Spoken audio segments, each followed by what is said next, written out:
Ma'am, mag-vlog ka ng kagaya ng voice-over ni Miss Erica Pineda. At nag-request pa nga itong estudyante ko. At dahil dyan, shoutout nga sa mga estudyante kong nanonood sa akin. Pati nga dun sa mga batang tumatawag sa akin kapag nakikita ako sa daan. At syempre, maraming salamat po sa lahat ng mga nanonood sa inyo. Pwedeng pakishare na rin po.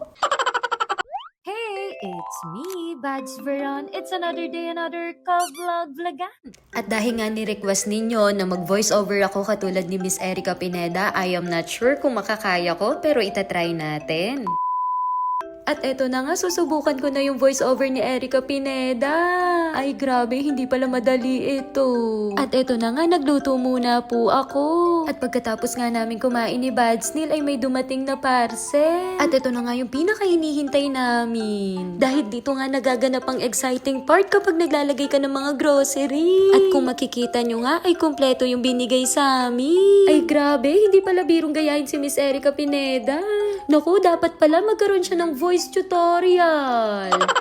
O siya, susuko na muna nga ako dahil hindi ko pa kaya. Habang nag-a-assemble nga ng modular cabinet si Bads Neil ay naguhugas naman ako. At alam nyo ba, kung magpapa-install talaga kami ay gagastos kami ng less than 20k. Pero sabi ko nga sa inyo, may mga bagay tayong ma-achieve pero mas makakatipid. At syempre, talagang makakatipid ka kung meron kang katulad ni Sir Neil. Buti na lang talaga, magaling nga siya dito sa mga gawaing bahay. At halos lahat nga ng mga gamit na ini-install namin dito, siya lang yung gumagawa. And after nga ma-assemble ay sinusubukan na nga namin kung saan ito mas babagay. At grabe, hindi nga rin biro yung bigat neto. Alam niyo sa totoo lang, hindi rin biro yung paglalagay neto. Sa totoo lang, makakaramdam ka ng konting pagtitiis, ng pagod, ng pangangalan. Pero alam mo yung mga simpleng moment na ganito. Dito namin nakikita yung pagkakaisa naming dalawa. At mapapa-flashback ka na naman talaga. Dahil naalala ko noon, nung naging magkaklase na nga kami. Sa bawat gagawin naming lesson plan, project, portfolio. Lalong-lalo na nga kapag magre-report kami at may demonstration teaching. Dito talaga kami sinusubok kung paano yung partnership namin. At kung nasaan man kami ngayon at kung ano man ang nakikita nyo sa amin. Syempre, unang-una sa lahat, all glory to God. By the love, grace, and mercy of God, pinagkaisa niya kami para mas madali naming ma-achieve yung goals. At ang sabi ko nga sa inyo, may mga common things kami pero may pagka-opposite din. May mga bagay na madaling pagkasunduan. May mga bagay siyang alam na hindi ko alam at may mga bagay akong alam na hindi niya alam. Meron siyang kaya na hindi ko kaya at may kaya ko na hindi niya kaya. Pero sabi ko nga sa inyo, medyo challenging din kapag opposite nga kayo. Pero nagiging magaan kapag center nyo talaga si Lord sa relasyon. At eto na naman tayo. Opo, nagiging seryoso na naman nga ako.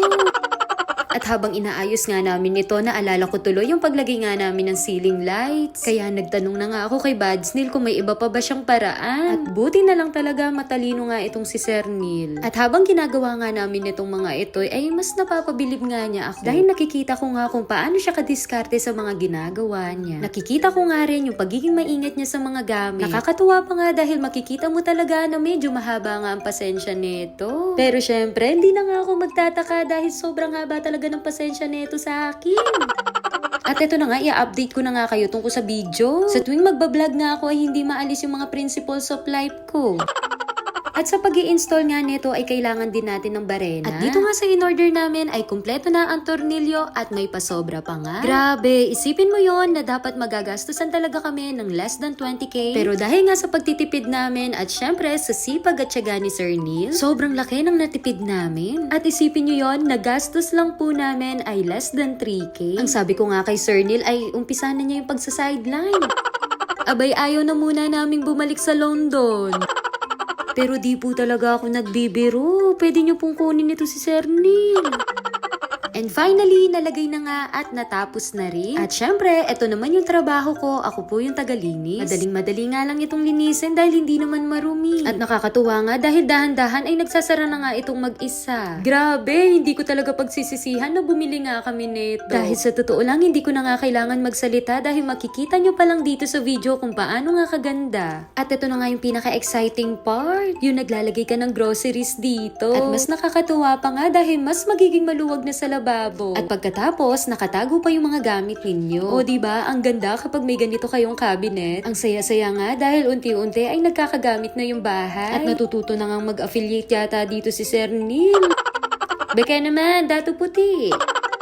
Grabe, pero bakit ang bilis nga ng mga araw? Isipin mo yun, nakadalawang linggo na tayo ng uninterrupted vacation. At hanggang ngayon, nandito pa rin ako sa bahay. Pero buti na lang din dahil mas nagkaroon kami ng time para ayusin itong bahay. O diba, ang galing talaga ng timing ni Lord. Grabe, kapag tinitignan ko nga itong bahay, paano yung naging proseso niya. At syempre, salamat din po sa mga taong naging instrumento nga para makilala namin itong bahay. Dahil ganito talaga si Lord. May mga tao siyang gagamitin bilang instrumento at yung mga bagay na gusto mo, ibibigay niya sa'yo kapag tama ang panahon. Kapag may mga bagay tayong gusto, wag nating ipilit at wag madaliin, kundi idaan sa panalangin. At hanggang dito na muna po. Thank you po!